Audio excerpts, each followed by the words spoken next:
Welcome to this podcast from i911.online and the Brillstein Security Group.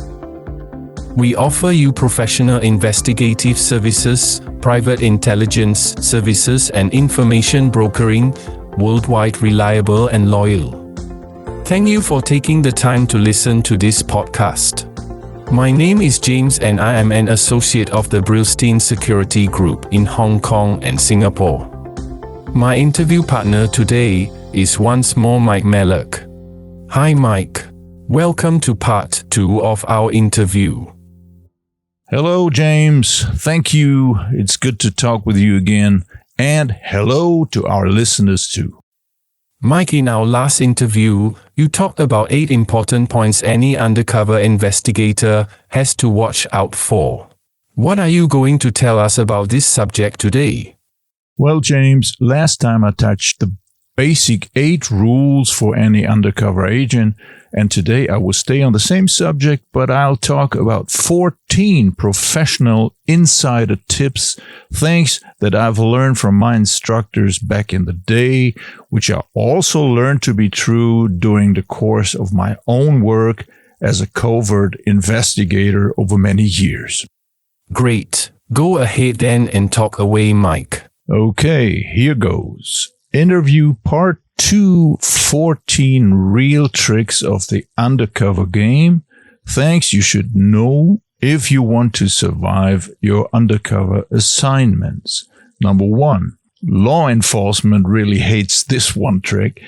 One way to spot a undercover or snitch is to conduct routine arrest record searches on everyone you work with. Most states have a ticket search sites or criminal case docket searches where you can just pop in a name with a date of birth and immediately see if they've been fined, ticketed, or arrested in that area. Ask everyone in your crew and ask, when's your birthday? In New Jersey, for example, you can search for all recent arrest records with just a name and a date of birth.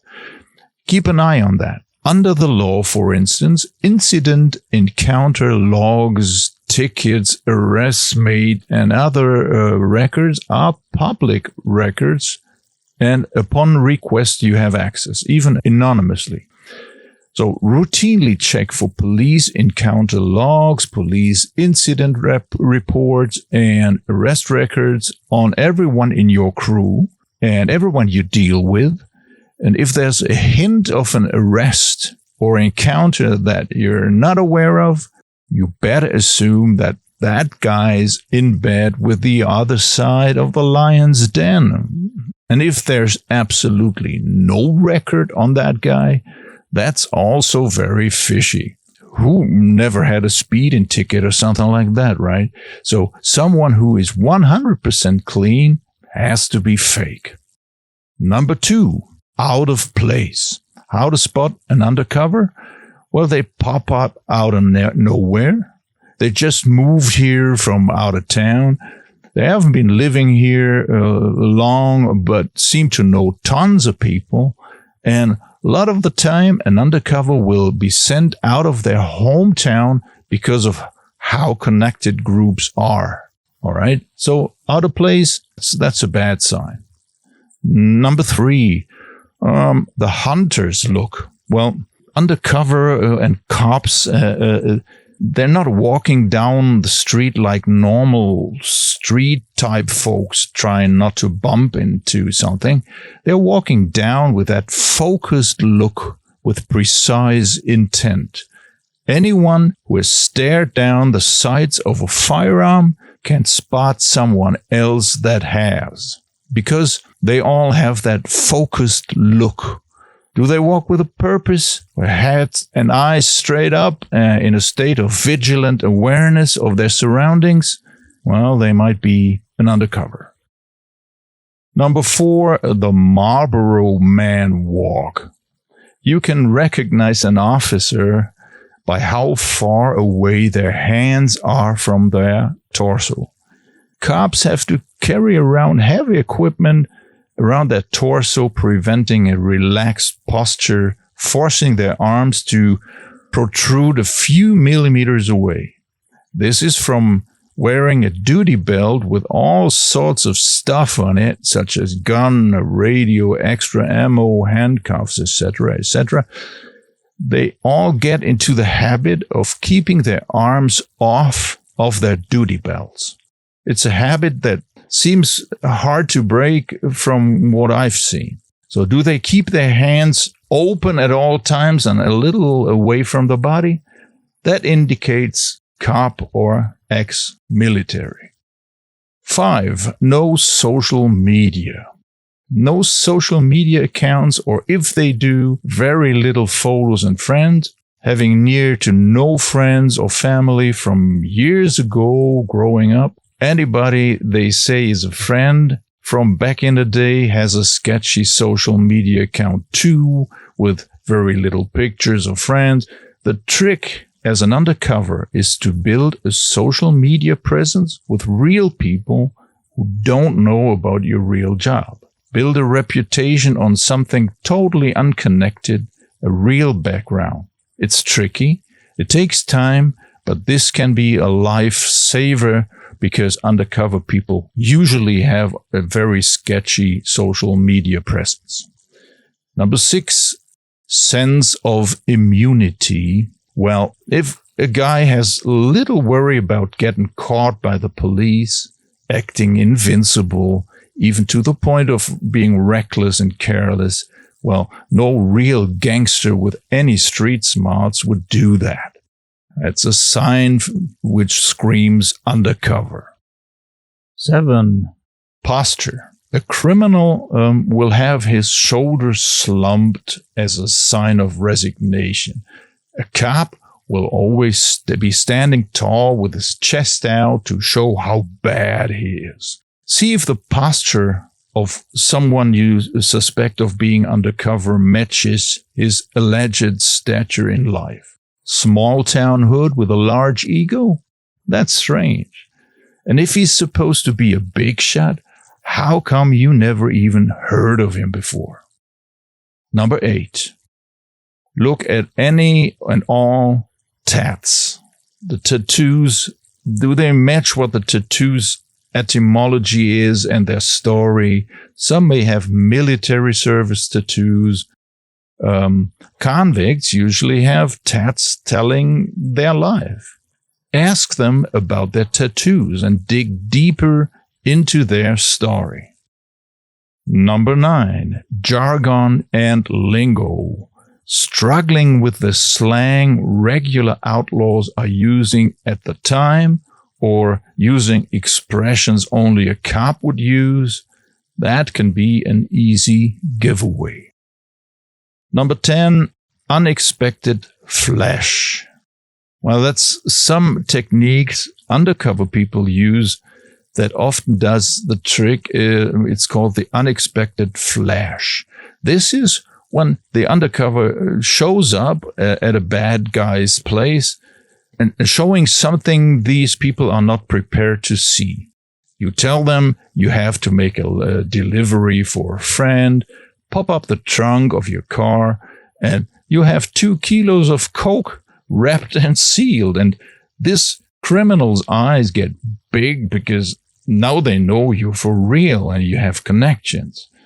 What they saw were 2 phony packages, of course, which are except replicas.